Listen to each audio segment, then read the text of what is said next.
Lovelies. Welcome back to my channel, Wine About Books, where we talk about our favorite morally gray men and all the red flags we love to ignore. Before we go any further, don't forget to like and subscribe so you never miss an episode. And with that, let's get into it. So today, guys, I want to talk about the second book in the Lord series, The Sinner. We just talked about The Ritual, which, like I said, absolutely blew my mind. I loved that book. I love that book so much. So naturally, I had to read The Sinner. They are not like, it's not a chronological order series. You could read them out of order if you want. Although the author suggests that you read them in the order that they were released, which is how I would recommend you reading them, because there's a lot of cameos of people from previous books, which kind of really only makes sense like if you've actually read the previous book, but they can be a standalone book. That being said, this is also set in the world of the Lords, and it follows Easton Senate, who is a lord along with Riot and Ellington.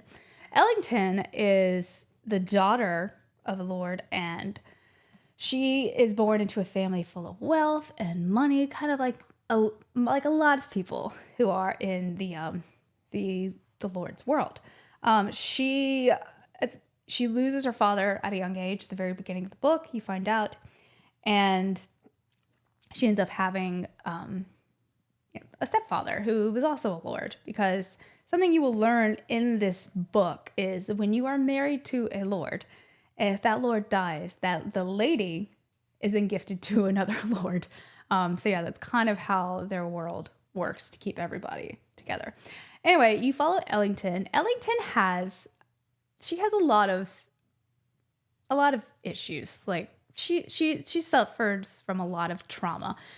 And you don't know too much about that trauma in the beginning. You're learning about that trauma throughout the book. And she does have a secret lover, which you find out very early on is Sin, or Easton. They call him Sin. They've grown up together, but she doesn't know it's Sin. He comes in, she calls him her black figure, her masked man. He comes in at night and pleases her and gives her feelings that she can't seem to get with anyone else. It all starts off, there's a scene at the very beginning of the book where Ellington walks in on Easton, who is performing a task for the Lords, and it requires him to kill someone. And he does, and then he's hiding because he hears Ellington walk in, and you see her run in and go to comfort this person, and he's just so confused as to why she's so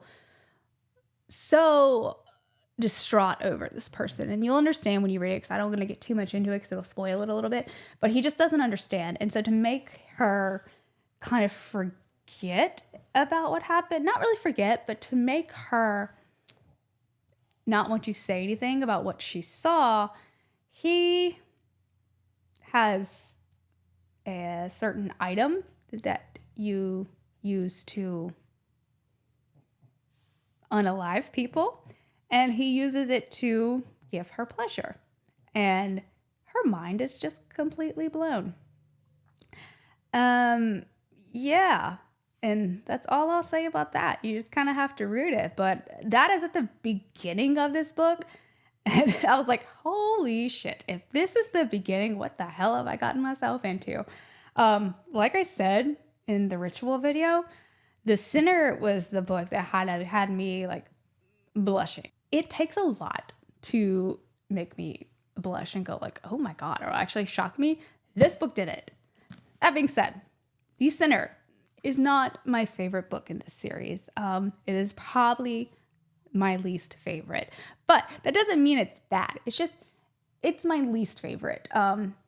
The reason being is I do think it could have been about 100 pages shorter. I think the last bit kind of drags on a little bit, and I kind of had to like power through it.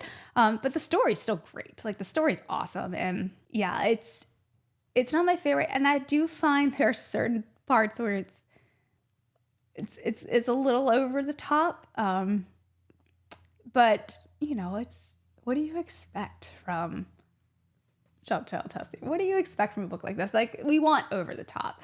That being said, there are some moments where it's just like, okay, this is this is intense.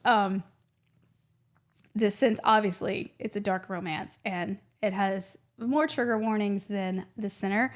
And I would take those trigger warnings very seriously.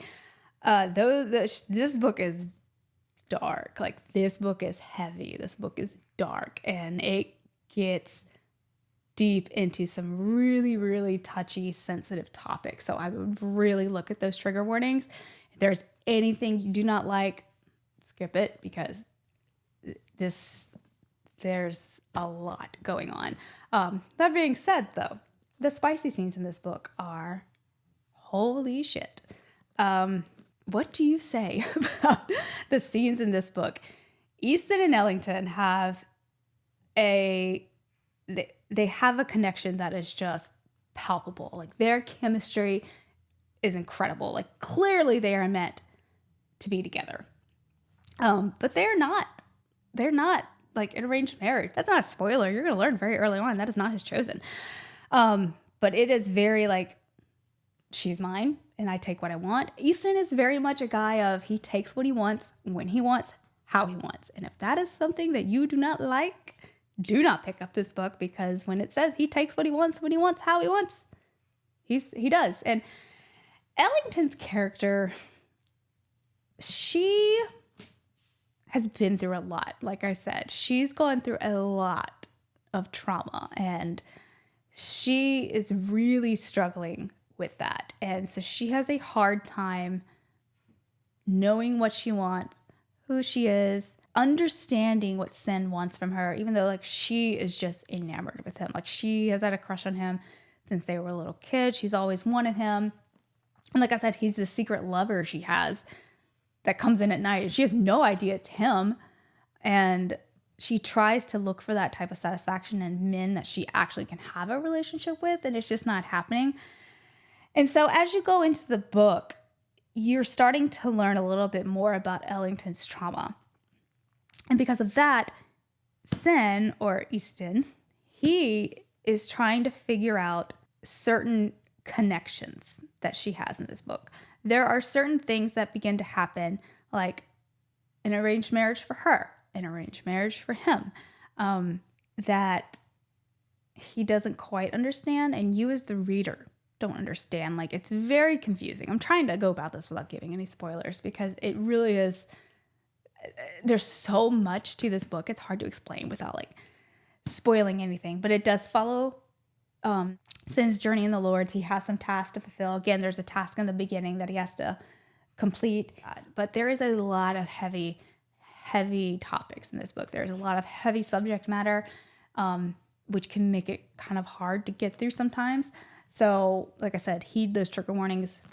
I realize I'm being very vague about this, but I really am trying not to give you any spoilers, because this book is so dense. I can't explain one thing without explaining another, except if I explain one thing, that's a spoiler. And then if I go into the next thing, that's also a spoiler. But this is the book where we get Carnage introduced to us, and you get the Spade brothers. And Carnage is its own spinoff book, like I said, which I haven't read yet, because when I read this book, I guess not the biggest fan of the Carnage. They work with the Lords, but they are their own democracy, essentially. It's really hard to explain kind of what they are, but it's like they're their own version of the Lords, but they work with the Lords. And Easton ends up making a deal with them that you find out is to protect Ellington, and has serious repercussions. And it's a great book about personal growth. If you really want to talk about like the plot in that way, it's a great book that goes so deep into the world of the Lords.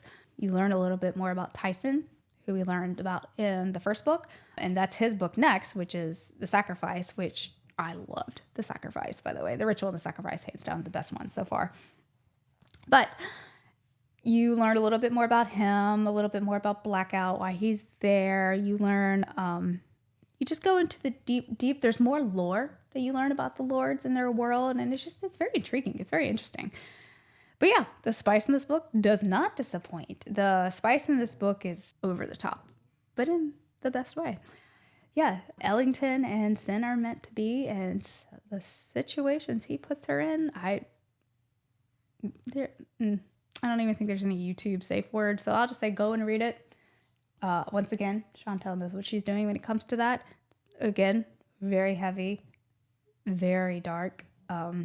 If you were squeamish in any type of way, in terms of certain types of kinks, I might want to sit this one out. But yeah, this book is great. I love this book. Ellington is a little bit of a weaker character in my eyes. I wasn't the biggest fan of how submissive she could be and how she handled certain situations. But again, in her situation, I don't know if I would have done anything differently. So yeah, pick up. Tell me what you think. Did you like it? What do you like about it? If you didn't like it, tell me what you didn't like about it. Let's talk about it in the comments. Yeah, if you have any books, any suggestions of anything else you'd like me to read and review, let me know. And yeah, that's going to be it for today, guys. I can't wait to talk about The Sacrifice. It's great. See you guys next time.